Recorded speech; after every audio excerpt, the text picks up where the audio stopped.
Sonic Frontiers. Sonic Frontiers. Remember when this game got first shown off and everybody was losing their minds over it? I remember the first time we saw the actual game footage, and here's our real reaction. Breathtaking. Whoa! This is like Breath of the Wild type This stuff, looks man. awesome! Oh, I saw some pop in.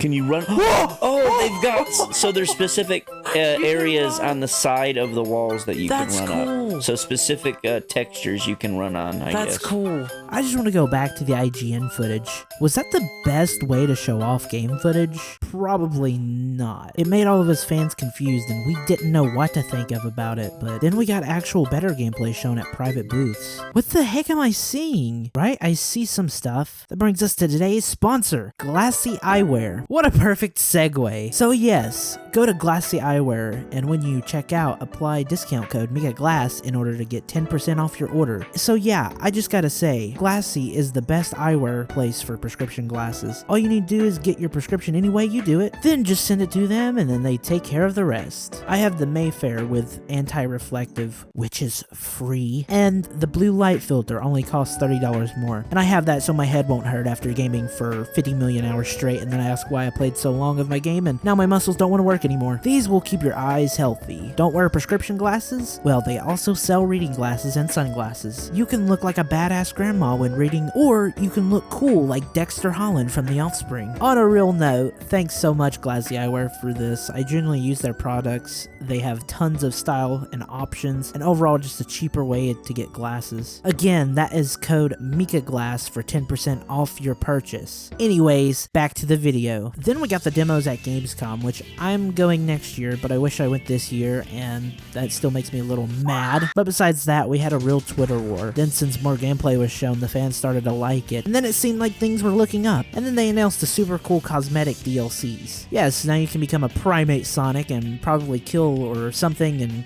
cool animals? Okay, weird. Oh my god, soap shoes. With Twitter, I'm hardly active there because it seems like you cannot breathe without a Sonic fan tearing you away bit by bit over your opinion over a fucking video game.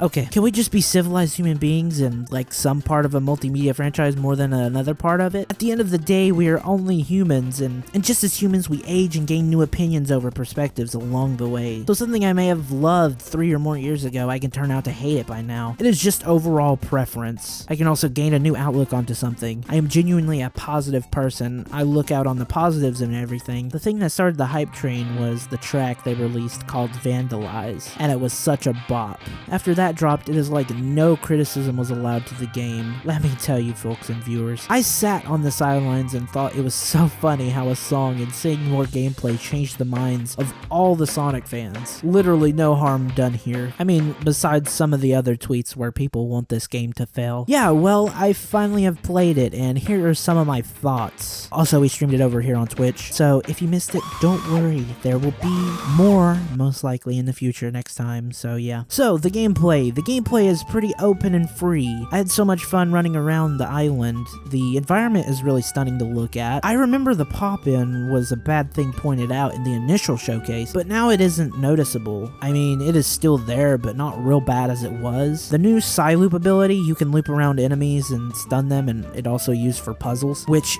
yes, the puzzles are a huge part of the game, and I like them. Okay, sorta like them. Some of them are simple and some are real challenging, but that's okay. I like challenges and it spices up the gameplay, but the combat is also really fun. It kind of plays like a brawler. You mash buttons and go boopity boopity boop boop boop boop boop, and you kill the bad guys. Speaking of which, let's talk about the different enemies in the game. First off, you got the main enemies and they look like sword people, and you got these balls things, and also mini bosses across the map called guardians. They're pretty difficult depending on level, so you can imagine how easy it was for me. But seriously, look at the size of that boy! They do change depending on islands. With our time playing, we only just finished the first island, which I gotta say, the Titan on the island was bussin'. boss fight. It was just incredible seeing this from a Sonic game. You get to play as Super Sonic and it stays very interactive. Never before have you been able to control Super Sonic in this capacity. The cutscenes. These are some goods and bads about the cutscenes in this game. I love the way it is directed in most ways. The cinematography is amazing, and the actors seem somewhat a more mature vibe. The thing I found funny was sometimes their animations looked real bizarre. I mean, look at Amy running.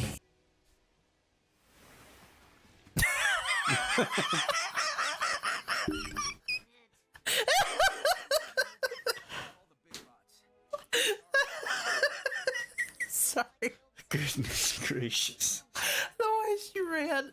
But other than that, I believe everything else was perfect. But honestly, the game is super fun, and I really love going around the islands and exploring, solving puzzles. Oh, and by the way, my boy Big is in the game with his fishing minigame, which is quite relaxing and fun to play. At least if you have coins, otherwise he will kick you out. But this is Big's big appearance in a long time, since I think Sonic Generations, which I'm speaking of mainline Sonic games. Cyberspace, it plays a big role in the game, you know, well, sort of like a big role. You only need it for like the vault keys, I think, and those are in order so you can get the Chaos Emeralds on each island. So yeah, you sort of do have to play them, but all you gotta do is just rush through them. I mean, you don't really have to complete the main objectives in the Cyberspace level. But yeah, overall, I really liked the design of it, the whole Cyberspace vibe of it thrown on top of remixed old levels.